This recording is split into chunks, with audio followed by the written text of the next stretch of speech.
Start your career at KSG Institutions and JK College of Nursing and Paramedical.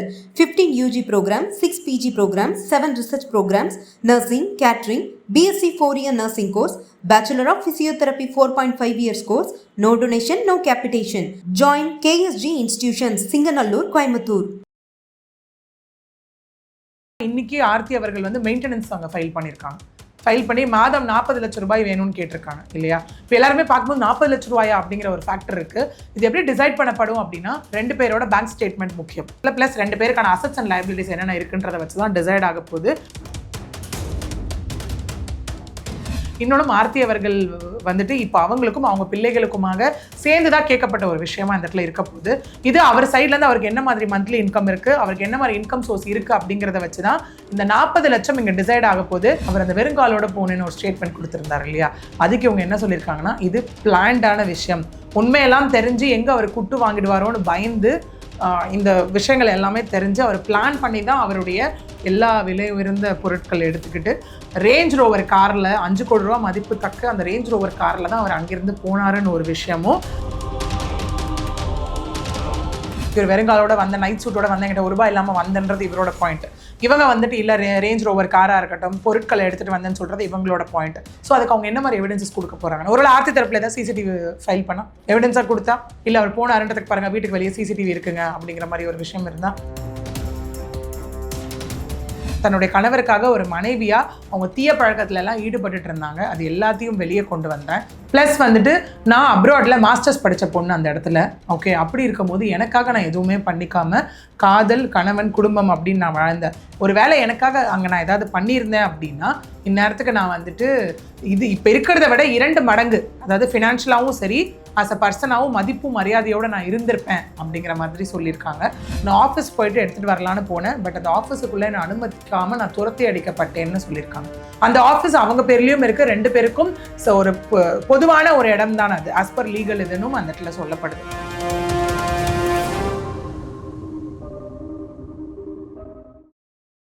வணக்கம் ma'am, எப்படி இருக்கீங்க? வணக்கம் ma'am, நல்லா இருக்கேன். நீங்கள் எப்படி இருக்கீங்க? நல்லா இருக்கேன் மேம். இப்போ பரபரப்பாக போயிட்டுருக்கு இந்த ஜெயம் ரவி அவங்க கேஸில் ஒரு புது அப்டேட் வந்திருக்கு. இவங்க 1-2 அறிக்கையோடு நின்றுன்னு பார்த்தா இங்கே அறிக்கை போரே நடத்திட்டு இருக்காங்க. இப்போ இதில் வந்து புது அப்டேட்டை பற்றி உங்களுக்கு என்ன மேம் தோணுது, அதை பற்றி சொல்லுங்கள்.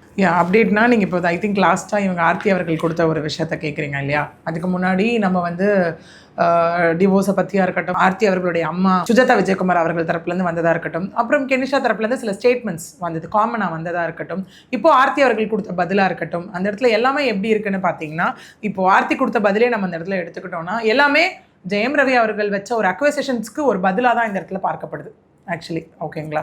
ஏன்னா என்ன பெரிய விஷயமா இதில் பார்க்கப்படுது அப்படின்னா, அவர் நிறைய அலிகேஷன்ஸ் வச்சுருந்தார் இல்லையா? இந்த மாதிரி 5 வருடமாக வந்து எங்கள் அப்பா அம்மாவை பார்க்க விடலை, வெறுங்காலோட நான் வந்துட்டு நின்னேன், எனக்கு இவ்வளோ ஃபார்ம்ஸ் ஆஃப் அப்யூஸ் அந்த இடத்துல நடந்திருக்கு அப்படிங்கிற மாதிரியும், ஃபினான்ஷியலாக வந்துட்டு எனக்கு இந்த மாதிரி அவங்க டிசைட் பண்ணுறதா தான் இருந்தது, நான் ஜஸ்ட் சைனிங் அத்தாரிட்டி மாதிரி தான் அங்கே இருந்தேன்ற மாதிரியும், நான் என்றைக்கு வீட்டை விட்டு வெளியே வந்தேனோ அன்றைக்கி என் மனதளவில் எக்ஸ்-ஒய்ஃபை நான் டிசைட் பண்ணிட்டேன் அப்படிங்கிற மாதிரியெல்லாம் இருந்தது.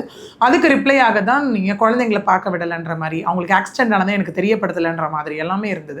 அதுக்கு ரிப்ளை ஆக தான் நீங்கள் என்ன இருந்துச்சு அப்படின்னா, கிட்டத்தட்ட சொல்லணும்னா அவங்க சுஜாதா விஜயகுமார் அவர்கள் சொன்ன விஷயமும் எப்படி இருந்ததுன்னா, அவங்க கம்ப்ளீட்டாக ப்ரொஃபஷனலாக அந்த இடத்துல போட்டதை பார்க்க முடிஞ்சிருது இல்லையா? 100 கோடி கிட்டத்தட்ட எனக்கு லாஸ் இந்த இடத்துல.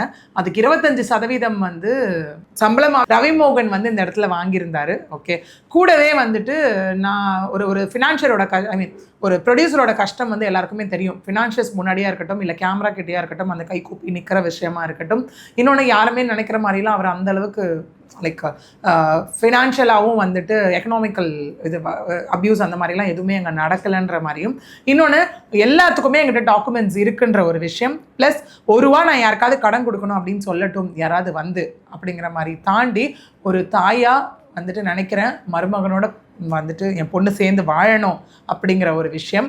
ஓகே, அதையும் தாண்டி வந்துட்டு அவங்க சேர்ந்து வாழணும், இதில் நான் ஒரு ஃபோர்ஸாக உள்ளே வந்துட்டு எப்பவுமே இருந்தது கிடையாது, இருக்கவும் மாட்டேன் அங்கே. அதை தாண்டி ஒரு பணப்பேய், ஒரு அரக்கியாக வந்து அந்த இடத்துல ப்ரொஜெக்ட் பண்ணுறாங்க, அப்படியெல்லாம் ஒன்றுமே கிடையாது. ஓகே, எப்போவுமே நாங்கள் ஹீரோவாக தான் பார்த்தோம், இனிமேவும் நாங்கள் ஹீரோவாகத்தான் பார்க்க விரும்புகிறோம் அப்படின்னு சொல்லி அவங்க அந்த இடத்துல ஒரு அறிக்கை கொடுத்துருந்தாங்க. அதை தாண்டி இந்த இடத்துல ஆர்த்தி அவர்கள் நேற்று கொடுத்த ஒரு விஷயம் ரிப்ளையாக இருந்தது. என்னன்னா, ஆல்ரெடி அங்கே சொல்லியிருந்தாங்க இவ்வளோ நாள் மௌனம் காத்தேன் அப்படிங்கிற மாதிரியும், இப்போ இந்த மாதிரி போயிட்டு இருக்க சர்ச்சைகள் எல்லாம் என்னை பேச வச்சிருச்சு அப்படிங்கிற ஒரு விஷயமா இருக்கட்டும். இன்னொன்று, எங்களுக்குள்ளே நடந்த இந்த விஷயம் வந்து பணத்தாலேயோ இல்லை வந்துட்டு எங்களுக்குள்ளே இருக்க பர்சன்ஸ்னாலேயோ தேர்ட் பர்சன்ஸ்னாலேயோ நடந்த ஒரு விஷயம் கிடையாது, ஒரு பிரிவு கிடையாது. இந்த இடத்துல உங்கள் லைட் ஆஃப் லைஃப்னு சொல்லக்கூடிய அந்த பர்சன் தான் இங்கே எங்களுடைய வாழ்க்கையை இருட்டாக்கியிருக்காங்க அப்படிங்கிற மாதிரி சொல்லியிருப்பாங்க. சொல்லிட்டு ஒரு பெண்ணாக வந்துட்டு தன்னுடைய கணவருக்காக ஒரு மனைவியாக அவங்க தீய பழக்கத்துலலாம் ஈடுபட்டுட்டு இருந்தாங்க. அது எல்லாத்தையும் வெளியே கொண்டு வந்தேன். ப்ளஸ் வந்துட்டு நான் அப்ராடில் மாஸ்டர்ஸ் படித்த பொண்ணு அந்த இடத்துல. ஓகே, அப்படி இருக்கும்போது எனக்காக நான் எதுவுமே பண்ணிக்காமல் காதல், கணவன், குடும்பம் அப்படின்னு நான் வாழ்ந்தேன். ஒரு வேளை எனக்காக அங்கே நான் ஏதாவது பண்ணியிருந்தேன் அப்படின்னா இந்நேரத்துக்கு நான் வந்துட்டு இப்போ இருக்கிறத விட 2 மடங்கு, அதாவது ஃபினான்ஷியலாகவும் சரி ஆஸ் அ பர்சனாகவும் மதிப்பும் மரியாதையோடு நான் இருந்திருப்பேன் அப்படிங்கிற மாதிரி சொல்லியிருக்காங்க. அதையும் தாண்டி குழந்தைங்களுக்கு அகெயின்ஸ்டாக ஒரு சில விஷயங்கள் அங்கே சொல்லியிருந்தாங்களே, குழந்தைங்கள வச்சு இவங்களுக்கு அகெயின்ஸ்டாக சில விஷயங்கள் சொல்லியிருந்தாங்க இல்லையா, அந்த விஷயம் அவங்க என்ன ரிப்ளை கொடுத்துருக்காங்கன்னா, அந்த ஆக்சிடென்ட் நடந்தப்போ அவர் வந்து அப்ராடில் இருந்தார். ஓகே, அப்ராடில் இருந்தப்போ எங்களால் காண்டாக்ட் பண்ணவே ட்ரை பண்ண முடியல. ஓகே, அதன் விளைவாக என்னாச்சுன்னா அந்த காருக்கு இன்சூரன்ஸுக்காக டாக்குமெண்ட்ஸ் தேவைப்பட்டது. ஸோ அந்த டாக்குமெண்ட்ஸை வந்துட்டு நான் ஆஃபீஸ் போயிட்டு எடுத்துகிட்டு வரலான்னு போனேன். பட் அந்த ஆஃபீஸுக்குள்ளே நான் அனுமதிக்காமல் நான் துரத்தி அடிக்கப்பட்டேன்னு சொல்லியிருக்காங்க. அந்த ஆஃபீஸ் அவங்க பேர்லேயும் இருக்குது, 2 பேருக்கும் ஒரு பொதுவான ஒரு இடம் தான் அது, ஆஸ் பர் லீகல் இதுன்னும் அந்த இடத்துல சொல்லப்படுது. ஓகே, இதை சொல்லிவிட்டு குழந்தைய நீங்கள் பார்க்கணுன்னு நினச்சிருந்தா எந்த சக்தியாலும் உங்களை வந்து தடுத்திருக்க முடியாது. அந்த இடத்துல தாராளமாக நீங்கள் போய் வந்து குழந்தைய பார்த்துட்டு வந்திருக்கலாம் அந்த இடத்துல. ஓகே, அப்படி இருக்கும் போது நீங்கள் வந்துட்டு சரி ஓகே உங்களுக்கு குழந்தைங்களை நீங்கள் பார்க்க முடியலன்னு எல்லாமே சொல்கிறீங்க. ஆனால் கடந்த வருடத்தில் நீங்கள் வெறும் 4 டைம் தான் வந்துட்டு குழந்தைங்கள பார்த்துருக்கீங்க அங்கே. ஓகே, அதை தாண்டி ப்ளஸ் நீங்கள் இன்னமும் குழந்தைங்க ஃபோன் குழந்தைங்க கிட்ட தான் இருக்குது. எந்த விதமான மெசேஜ் டோனாக இருக்கட்டும் இல்லை ஃபோனாக இருக்கட்டும் எதுவுமே அதில் ரிங்கே ஆகவே இல்லை. ஓகே, அடுத்தது குழந்தைங்கள பார்க்கணும் அப்படின்னா பொது இடத்துல வச்சு பார்க்கணும். ஒன்று எங்கள் வீடு, இல்லை உங்கள் அப்பா அம்மா வீடு, உங்கள் அப்பா அம்மா வீடு, இல்லைனா நம்ம வாழ்ந்த வீடு, இல்லைனா ஆஃபீஸ், இங்கே வச்சு பார்க்காம 3வது நபர் வீட்டுக்கு வர சொல்கிறதுல குழந்தைங்களுக்கே அது வந்து விருப்பம் இல்லை, அவங்களே அதை வெறுத்துருவாங்கன்ற ஒரு கான்செப்டாக தான் இங்கே அவங்க ரெஜிஸ்டர் பண்ணியிருக்காங்க.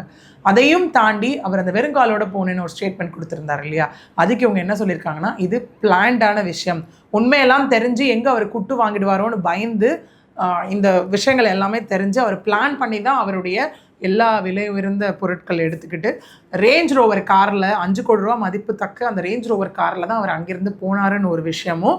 சரி, 5 வருடமாக உங்கள் அப்பா அம்மா பார்க்க விடல, நாங்கள் ஹவுஸ் அரெஸ்ட்லாம் கான்செப்டை சொல்லியிருந்தீங்க இல்லையா, அப்போ நீங்கள் என்ன பண்ணியிருக்கணும், நேராக அப்பா அம்மா வீட்டுக்கு தானே போயிருக்கணும். ஒரு கூண்டுலேருந்து பறந்து போகிறீங்கன்னா அப்பா அம்மா வீட்டுக்கு தானே அங்கே போயிருக்கணும். இல்லை நீங்கள் அந்த 3வது நபர் வீட்டுக்கு தானே போனீங்க அந்த இடத்துல அப்படிங்கிற மாதிரியாக இருக்கட்டும். ஸோ இந்த மாதிரி அவங்க சொன்ன எல்லா விஷயத்துக்கும் அவங்க அடுத்தடுத்துக்கான பதிலாக இந்த இடத்துல வந்துட்டு அவங்க கொடுத்துருப்பாங்க. ஓகே, கொடுத்துட்டு அதுக்கப்புறம் இந்த 15 வருடங்களாக 2 பேரும் சேர்ந்து தானே எல்லாத்துலேயுமே டிசைட் பண்ணோம். ஓகே, அப்படி இருக்கும் போது இப்போ ஒரு பக்கம் நீங்கள் வைக்கிற அலிகேஷன்ஸ்க்கான ரீசன் என்ன அப்படிங்கிற மாதிரியெல்லாம் கேட்டு ஃபைனலாக அவங்க சொன்ன விஷயம், நான் இன்னும் உயர்ந்து தான் நிற்பேன் அப்படிங்கிற மாதிரியும், இந்த மீடியா இவங்க எல்லாருக்குமே எனக்கு அன்பை காட்டுறீங்க, ஸோ நான் சட்டத்தையும் நீதியையும் நம்பியே நான் இருக்கிறேன், அதை நம்பி தான் நான் ட்ராவல் பண்ணிகிட்ருக்கேன் அப்படிங்கிற மாதிரியும் அவங்க அந்த இடத்துல சொல்லியிருப்பாங்க அவங்களோட அறிக்கையில். ஓகே மேம், இப்போது இந்த செலிபிரிட்டிஸ் நிறையா பேர் டிவோர்ஸஸ் கேஸ்க்கு இப்போ அப்ளை பண்ணிகிட்ருக்காங்க மேம். இப்போது இதெல்லாமே நார்மலைஸ் பண்ணி சொசைட்டிக்கு இது ஒரு தப்பான எக்ஸாம்பிளாக கொண்டு வந்துட்டு இருக்காங்க. இதை பார்த்து சொசைட்டி ஃப்யூச்சரில் அஃபெக்ட் ஆகும்னு நினைக்கிறீங்களா? கண்டிப்பாக இன்ஃப்ளூயன்சிங் ஃபேக்டர்ஸ்ன்னு ஒன்று இருக்குல்ல. இப்போ ஒரு ஆக்ட்ரஸோ ஒரு டிவியில் வந்தாலோ இல்லை ஒரு தேட்டரில் வந்தாலோ அவங்கள மாதிரி பண்ணுறவங்க தான் அந்த இடத்துல இருக்காங்க. அவங்கள பார்த்து வாழ்க்கையை நடத்தணும், அந்த மாதிரிலாம் பண்ணணும்னு இருக்காங்க. இப்போ இவங்களே ஒன்றா இருக்கும்போது இவங்கள மாதிரி வாழ்க்கை நடத்தணும்ப்பா, அவங்க ஒரு சாங்லாம் ரீக்ரியேட் பண்ணுறப்போ என்னமா இருக்காங்கல்ல அப்படிங்கிற மாதிரிலாம் பேசினாங்க. இந்த இடத்துல இப்போ இது எப்படி தப்பான எக்ஸாம்பிள் செட் ஆகுது அப்படின்னா, அது அவங்களுக்குள்ள ஃப்ரெண்ட்ஷிப்போ என்னவா வேணா இருக்கட்டும். ஓகே, ஒரு டிவோர்ஸ் ப்ரொசீடிங்ஸ் போயிட்டுருக்கு, உங்கள் மனைவி நீங்கள் பிடிக்கலன்னு சொல்லும் போது இன்னொரு பெண்ணுடனான அந்த நெருக்கம் என் சோஷியல் மீடியா அது ஒரு தப்பான எக்ஸாம்பிள் செட்டிங் ஃபேக்டர் தானே. ஏன்னா இப்போ நிறைய பேர் சொல்கிறாங்க, நீங்கள் என்ன அதுக்குள்ளே போய் பார்த்தீங்களா, அவங்களுக்குள்ள என்ன பிரச்சனை நடக்குதுன்னு உங்களுக்கு தெரியுமான்னு. Court is going to decide with the help of evidence. Jayam Ravi சொன்ன அலிகேஷனுக்கான எவிடன்ஸ், ஆர்த்தி ரவி அவர்கள் சொன்ன அலிகேஷன்ஸ்க்கான எவிடன்ஸ் தான் அங்கே டிசைட் பண்ண போது. இன்னொன்று ஆர்த்தி ரவியும் இந்த இடத்துல வந்துட்டு சாட்சியங்கள் உள்ளதுன்ற மாதிரி தான் சில விஷயங்கள் அங்கே போட்டிருக்காங்க இருக்கு இல்லையா. ஸோ கோர்ட்டு தான் இங்கே வந்து டிசைட் பண்ணக்கூடிய இடத்துல இருக்குது இந்த இடத்துல ஆக்சுவலி. ஓகே, ஸோ அப்படி பார்த்தோன்னா இன்னொன்று இது நிஜமாக இது எப்படி வேணால் அது என்ன ரிலேஷன்ஷிப்பாக வேணால் இருக்கலாம். அந்த இடத்துல இருக்கும் போது இவங்களை பார்த்து நாளைக்கு லைஃப்பை லீட் பண்ணணும்னு நினச்சவங்க எல்லாருக்குமே இது வந்து ஒரு தப்பான எக்ஸாம்பிளாக தான் செட் பண்ணும். ஒன்று, ரெண்டாவது, அவங்கவுங்க லைஃப்பில் நடக்கிற பிரச்சனை அவங்களுக்கு தானே தெரியுன்ற மாதிரி ஒரு கான்செப்ட் இங்கே வரலாம். இது எல்லார் வாழ்க்கையிலே தான் நடந்துட்டுருக்கு. எல்லார் வாழ்க்கையிலும் நடக்கிற அதே விஷயம் தான் இங்கேயும் ஒரு கன்சர்னாக வருது, அவங்க குழந்தைங்களோட லைஃப். இதை பார்க்கும்போது அந்த குழந்தைங்க என்ன மனநிலையில் இருப்பாங்க. ஏன்னா இன்னைக்கு நிறைய பேர் டிவோர்ஸ் வர யோசிக்கிறதுக்கு ரீசனே அவங்க குழந்தைங்க தான். என்ன பிரச்சனையாக இருந்தாலும் பேசி தீர்க்க முடியாதுன்ற ஒரு விஷயம் இல்லை. ஓகே, இந்த இடத்துல அவங்க ஒருத்தர் மேலே வைக்கிற allegation, to be frank, common லைஃப்பில் இல்லை என் ஹஸ்பண்ட் வேற ஒருத்தர் தேடி போயிட்டாரு, என் பொண்ணு வேற ஒருத்தர் தேடி போயிட்டாங்கன்ற அலிகேஷன் வேற. ஓகே, பட் இந்த இடத்துல இருக்கக்கூடிய அலிகேஷன் வந்து இவ்வளோ அப்யூஸ் எனக்கு நடந்திருக்கு அப்படின்னும் போது அது கண்டிப்பாக அவங்க இடத்துல பேசி தீர்க்கக்கூடிய ஒரு இடத்துல தான் இருக்குது. ஓகே, ஒரு வேலை அந்த மாதிரி ஒரு அந்த ஃபினான்ஷியலாக எம்எல்ஏ இவ்வளோ டம்ப் பண்ணுறாங்க இது அப்படின்னும் போது அது அவங்களுக்குள்ளே பேசியிருந்தாலே ஒரு வேலை மாறுறதுக்கான சான்சஸும் இந்த இடத்துல இருந்திருக்கலாம். ரவிமோகன் எந்த இடத்துலையுமே தான் கெனிஷாவை திருமணம் பண்ணிக்கிறதா சொல்லலை, அவரோட ஹீலர் அப்படின்னு மட்டும்தான் பதிவு பண்ணியிருக்காங்க. ஒருவேளை இது உண்மையாக இருந்தால் டிவோர்ஸ்க்கு முன்னாடியே ரிலேஷன்ஷிப்பில் இருக்க முடியுமா? இந்த இடத்துல அவர் சொன்ன விஷயம் லைட் ஆஃப் லைஃப், கம்பானியன்னு சொல்கிற விஷயமா இருக்கட்டும், ஃப்ரெண்டு எல்லாமே அந்த இடத்துல சொல்லியிருக்காரு இல்லையா. இங்கே என்ன அப்படின்னு பார்த்தீங்கன்னா, எக்ஸ்ட்ரா மேரிட்டல் அஃபேர்ன்ற ஒரு கான்செப்ட், அது அடல்ட்ரின்னு சொல்லுவோம், அந்த கான்செப்ட் இருக்குது அப்படின்னா அது வந்து என்னன்னா it is a ground for divorce தான் அந்த இடத்துல. இப்போ வந்து it is not a ground for criminal action. Okay, உங்கள் ஹஸ்பண்டோ ஒய்ஃபோ யார் கூடயாவது இருக்காங்களோ அதை வச்சு நீங்கள் டிவோர்ஸ் வாங்கிட்டு போயிடுங்கன்ற ஒரு விஷயம் தான் இருக்குது. பட் இது ஒரு எவிடன்ஸாக அவங்ககிட்ட ஏதாவது ப்ரூவ் பண்ணுறதுக்கான விஷயங்கள் இருந்தது, இல்லை இதனால தான் என்னை விட்டுட்டு போகிறாரு அப்படின்னா கோர்ட்டில் அது ஒரு எவிடன்ஸாக சப்மிட் பண்ணலாம். ஓகே, எவிடன்ஸை வச்சு தான் இங்கே டிவோர்ஸ் கிராண்ட் ஆக போதா இல்லை டிவோர்ஸ் கிராண்ட் ஆக போகிறது இல்லையான்றதை நமக்கு தெரிய வரும் அந்த இடத்துல. ஓகே, ஸோ இது பியூர்லி இதே ஒரு வேலை, ஒரு திருமண உறவுக்குள்ளே இருக்கும் போது வேற ஒரு திருமணம் செஞ்சுக்கிட்டு அது தவறு. அந்த இடத்துல கண்டிப்பாக அது வந்து தவறு. அந்த இடத்துல அந்த மாதிரி ஒரு திருமண உறவுலே இருக்கும்போது வேற ஒரு திருமணம் செய்து கொள்ளக்கூடாது அப்படிங்கிறது தான் விஷயம். இங்கே ஒரு வேலை இதில் அவங்களுக்கு நிஜமாவே இதனால தான் இது நடந்ததுன்னு எவிடன்ஸ் இருந்ததுன்னா கண்டிப்பாக இவங்க தரப்பில் அதை கோர்ட்டில் ப்ரொடியூஸ் பண்ணும்போது அதுவும் ஒரு ஃபேக்டராக கன்சிடர் பண்ணப்படும். மேம், இப்போ எனக்கு பர்சனலாக ஒரு டவுட், ஜெயம் ரவி வந்துட்டு வெறுங்காலில் நடந்து போனாங்க அப்படி, நான் எதுவுமே அந்த வீட்டிலேருந்து வரும்போது எடுத்துகிட்டு வரலன்னு சொன்னாங்க. ஆனால் இப்படியெல்லாம் அவங்க ரேஞ்ச் ரோவர் காரில் தான் வந்தாங்கன்னு ஆர்த்தி தரப்புலேருந்து அவங்க ஒரு பதிவு சொல்லியிருக்காங்க. இப்படியெல்லாம் அவங்க பொய் சொன்னால் அது ஆர்த்திக்கு தெரியும்னு தெரிஞ்சும் அவர் ஏன் இந்த மாதிரி ஒரு பதிவு வைக்கணும்? கண்டிப்பாக இதுக்கு அவங்க தான் பதில் சொல்லணும். இதுக்கு ஒரு அலிகேஷன், இதுக்கு ஒரு ரிப்ளை அப்படின்னும் போது திரும்ப எல்லாமே நான் திரும்ப ஒரே நோட்டில் நான் முடிக்கிறது எவிடன்ஸ் தான் பேச போகுது. இவர் வெறுங்காலோட வந்த, நைட் சூட்டோட வந்த, என்கிட்ட ஒரு ரூபாய் இல்லாமல் வந்தன்றது இவரோட பாயிண்ட். இவங்க வந்துட்டு இல்லை ரேஞ்ச் ரோவர் காராக இருக்கட்டும் பொருட்களை எடுத்துகிட்டு வந்தேன்னு சொல்கிறது இவங்களோட பாயிண்ட். ஸோ அதுக்கு அவங்க என்ன மாதிரி எவிடன்ஸஸ் கொடுக்க போகிறாங்க? ஒரு ஆர்த்தி தரப்பில் ஏதாவது சிசிடிவி ஃபைல் பண்ணால் எவிடன்ஸாக கொடுத்தா, இல்லை அவர் போன அரண்டத்துக்கு பாருங்கள் வீட்டுக்கு வெளியே சிசிடிவி இருக்குங்க அப்படிங்கிற மாதிரி ஒரு விஷயம் இருந்தால், இவர் எதுவுமே இன்ஃபார்ம் பண்ணல, பிளான் பண்ணி ஆல் ஆஃப் அ சடன் தான் கிளம்பியிருக்காரு அப்படிங்கிற மாதிரி ஒரு விஷயம் இருந்திருந்தாங்க. இல்லை இது மாதிரி இவங்க ப்ரூவ் பண்ண முடியல, இவர் இல்லைங்க நான் வெறுங்காலோட வந்து இங்கே தான் போனேன், அப்போ என் கையில் ஒன்றுமே இல்லை, நான் இப்படி தான் வந்தேன், இவர் ப்ரூவ் பண்ண அந்த இடத்துல. ஸோ அகெயின் எவிடன்ஸ் தான் இங்கே டிசைட் பண்ண போகுது. ஓகே, இப்போ இந்த கேஸ் வந்து லாங் டேர்மாக போகும் அப்படின்னு நினைக்கிறீங்களா, இல்லை இது பேசி அவங்க சால்வ் பண்ணிட்டாங்கன்னா இல்லை இது டிவோர்ஸோட முடிஞ்சிடும்னு நினைக்கிறீங்க? இல்லை, இது லாங் டேர்ம் ஷார்ட் டேர்ம்லாம் இங்கே விஷயம் இல்லை. இது வந்துட்டு சில கேசஸ் கண்டஸ்டடாக மாறும் போது மியூச்சுவல் பெட்டிஷனாக கன்வெர்ட் ஆகும். சரியா, சில கேசஸ் என்ன ஆகும் அப்படின்னா இப்படி போகும்போது பார்த்தீங்கன்னா அது வந்து பெட்டிஷன் வந்து இல்லை நாங்கள் ஒன்று சிறப்புறம் விட்ரா பண்ணப்படுற பெட்டிஷனும் இருக்குது. ஓகே, அதனுடைய ஒரு அப்டேட்டை தான் இன்றைக்கி ஆர்த்தி அவர்கள் வந்து மெயின்டெனன்ஸ் அவங்க ஃபைல் பண்ணியிருக்காங்க. ஃபைல் பண்ணி மாதம் 40 லட்சம் ரூபாய் வேணும்னு கேட்டிருக்காங்க இல்லையா. இப்போ எல்லாருமே பார்க்கும்போது 40 லட்ச ரூபாயா அப்படிங்கிற ஒரு ஃபேக்டர் இருக்குது. இது எப்படி டிசைட் பண்ணப்படும் அப்படின்னா 2 பேரோட பேங்க் ஸ்டேட்மெண்ட் முக்கியம். ஓகே, 2 பேரோட லைக் 3 வருஷத்தோட பேங்க் ஸ்டேட்மெண்ட் மினிமம் அந்த இடத்துல, ப்ளஸ் 2 பேருக்கான அசட்ஸ் அண்ட் லைபிலிட்டிஸ் என்னென்ன இருக்குன்றதை வச்சு தான் டிசைட் ஆக போகுது. இன்னொன்று ஆர்த்தி அவர்கள் வந்துட்டு இப்போ அவங்களுக்கும் அவங்க பிள்ளைகளுக்குமாக சேர்ந்து தான் கேட்கப்பட்ட ஒரு விஷயமா இந்த இடத்துல இருக்க போகுது. இது அவர் சைட்லேருந்து அவருக்கு என்ன மாதிரி மந்த்லி இன்கம் இருக்குது, அவருக்கு என்ன மாதிரி இன்கம் சோர்ஸ் இருக்குது அப்படிங்கிறத வச்சு தான் இந்த 40 லட்சம் இங்கே டிசைட் ஆக போகுது. அதே அமௌண்ட் வரப்போதா இல்லை இந்த அமௌண்ட் வந்து குறைச்சி அவங்க சைட்லேருந்து வரப்போதா அப்படிங்கிறது எல்லாமே ஃபர்தர் கட்ட ஒரு ப்ரொசீடிங்ஸை நோக்கி தான் இருக்க போகுது. ஒன்று, அதே மாதிரி இது கண்டிப்பாக அவங்க நினச்சா விட்ரா பண்ணிட்டு திரும்ப சேர்ந்தும் வாழலாம். ஓகே, சில காமன் கேசஸில் இல்லை இது ரொம்ப போகிற ஒரு போக்கில் அது மியூச்சுவலாகவும் கன்வெர்ட் பண்ணியும் போகும். அகெயின் இல்லை நாங்கள் கண்டெஸ்ட் பண்ணியே தீருவோம் ஒருத்தர் அப்படின்னு இருந்தாங்கன்னா எவிடன்ஸ் அங்கே டிசைட் பண்ண போகுது. ரொம்ப நன்றி மேம், இவ்வளோ நான் கேட்ட கேள்விக்கெல்லாம் பதில் சொன்னதுக்கு நன்றி. Start your career at KSG Institutions and JK College of Nursing and Paramedical. 15 UG programs, 6 PG programs, 7 research programs, nursing, catering, BSc 4-year nursing course, Bachelor of Physiotherapy 4.5 years course, no donation, no capitation. Join KSG Institutions, Singanallur, Coimbatore.